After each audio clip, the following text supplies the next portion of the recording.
Hello everyone, this is Vardhaman and welcome back. For this video, the topic will be recursion. So we will be learning recursion in detail. So let's get started. A function calling itself to solve a particular problem is known as recursion. In other words, a recursive function is a function that solves a problem by solving smaller instance of the same problem. This technique is commonly used in programming to solve problems that can be broken down into simpler similar subproblems. So let's understand recursion with the help of example. So here we have a function which is implementing factorial. So before starting, let's see what factorial is. So factorial is the multiplication of number from 1 to n. If you want to find a factorial of 5, then you have to multiply all the number from 1 to 5. So for factorial 5, it will be 5 into 4 into 3 into 2 into 1, which is 120.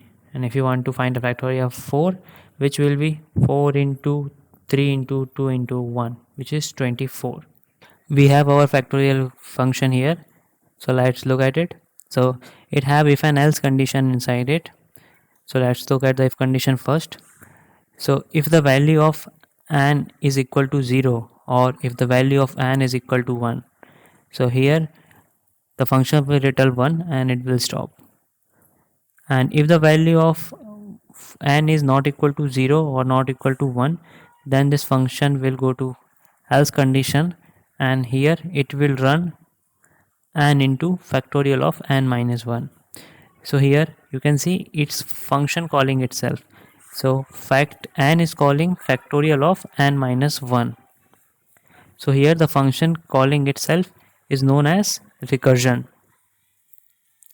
So recursion function mainly have two parts.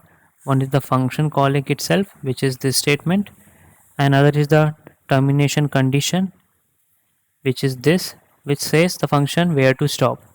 So if we take an example of factorial of 5, you can see the factorial of 5 will run for 5, then it will do n minus 1, then it will run for 4, similarly for 3, for 2 and for 1.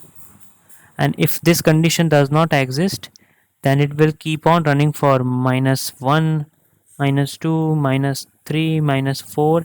So it will run till infinity. So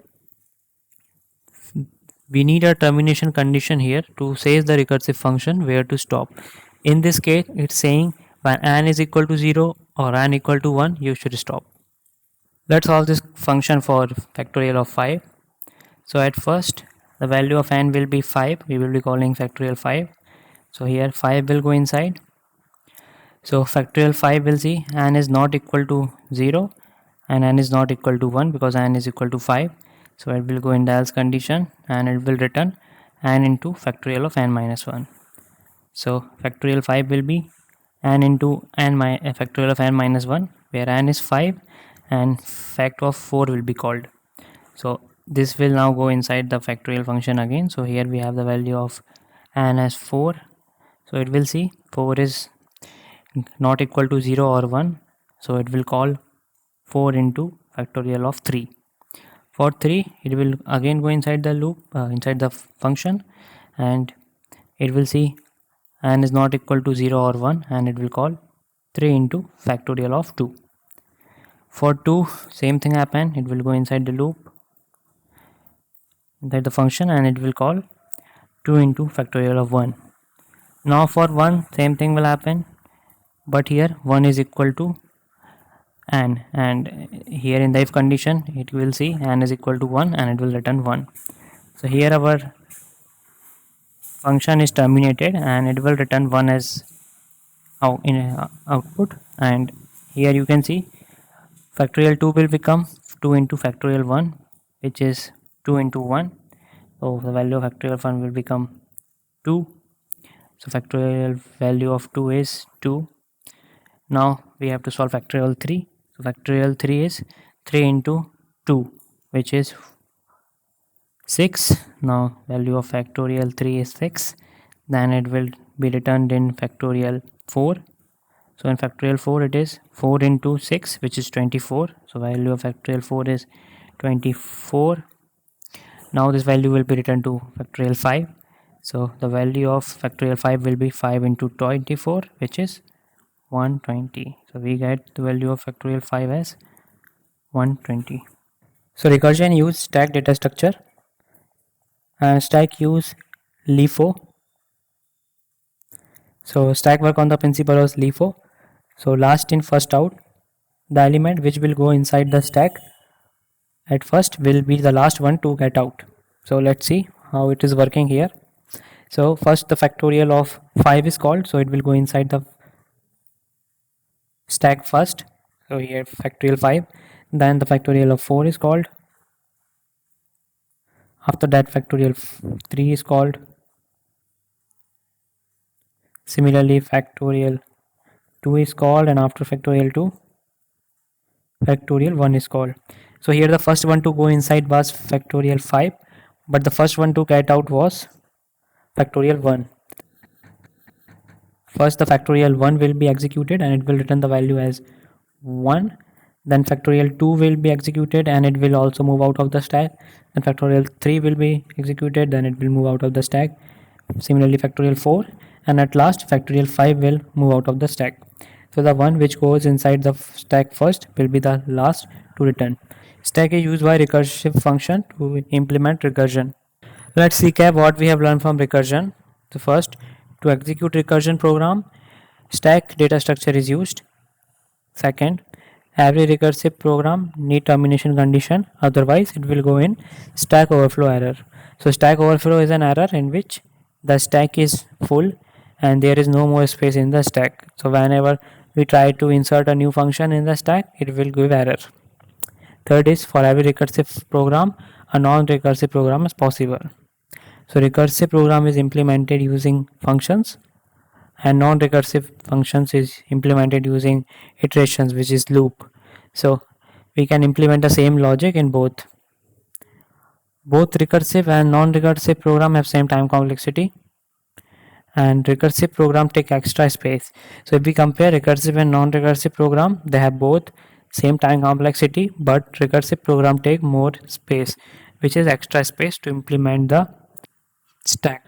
Next topic is recurrence relation. So we will be creating recurrence relation from a given recursive function. First we have factorial function. So let's take this example.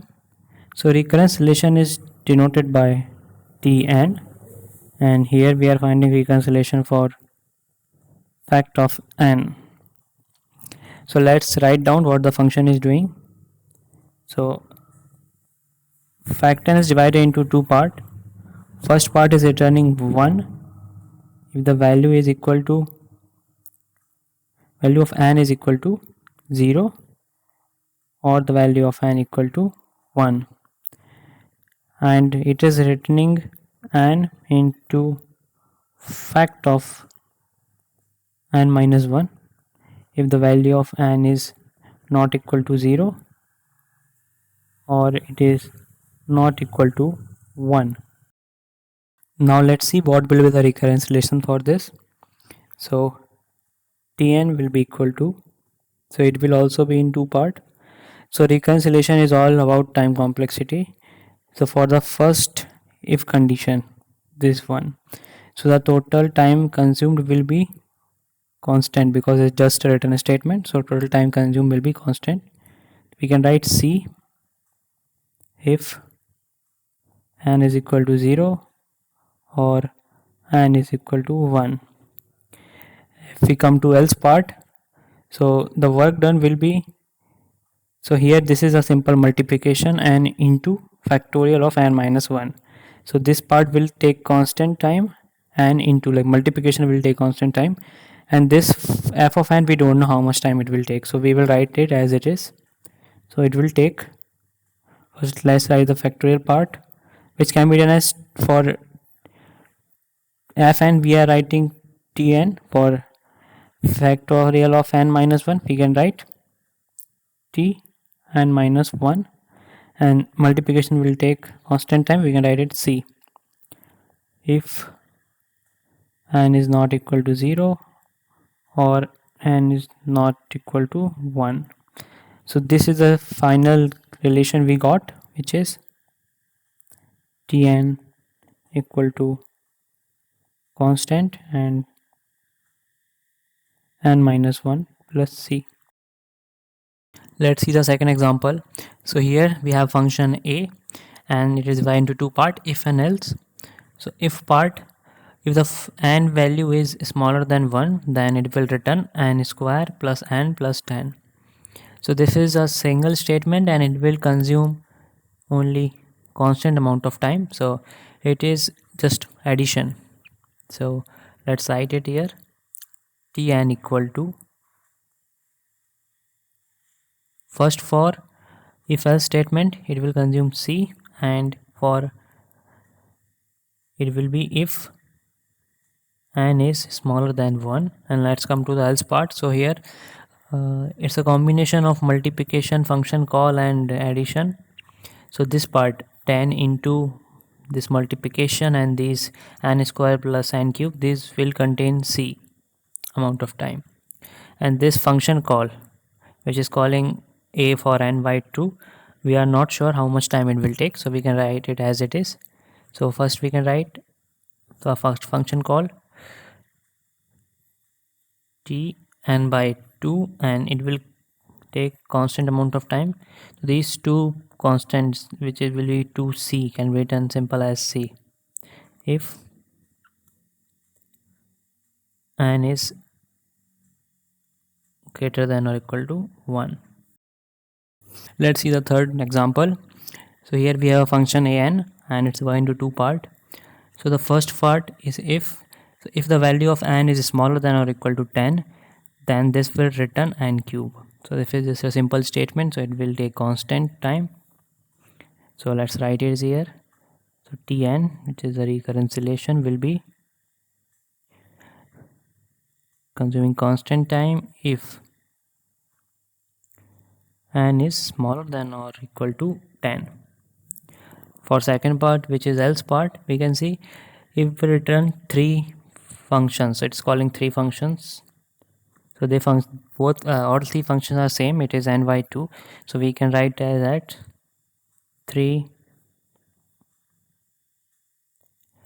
t n by 2. And for addition we can consider it's taking some constant amount of time, so we can write it here. If n is greater than 10. Let's see the fourth example. So this will give you a better idea. So first condition is same like if, and it is taking constant amount of time because it is simple and it's to the power 10. So we can write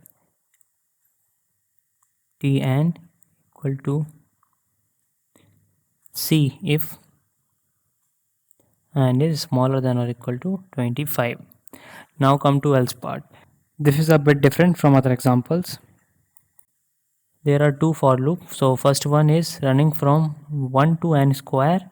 So this will run a total of n square times. So we can say this will take n square amount of time. And let's check the second for loop. So it is running from 1 to 4. So it will run 4 times, and each time it will be calling this a and y2 function.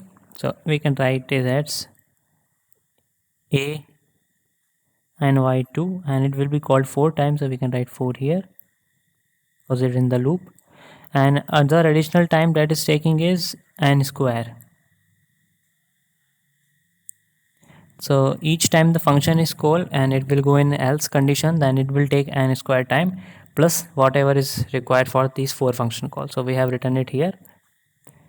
If n is greater than 25.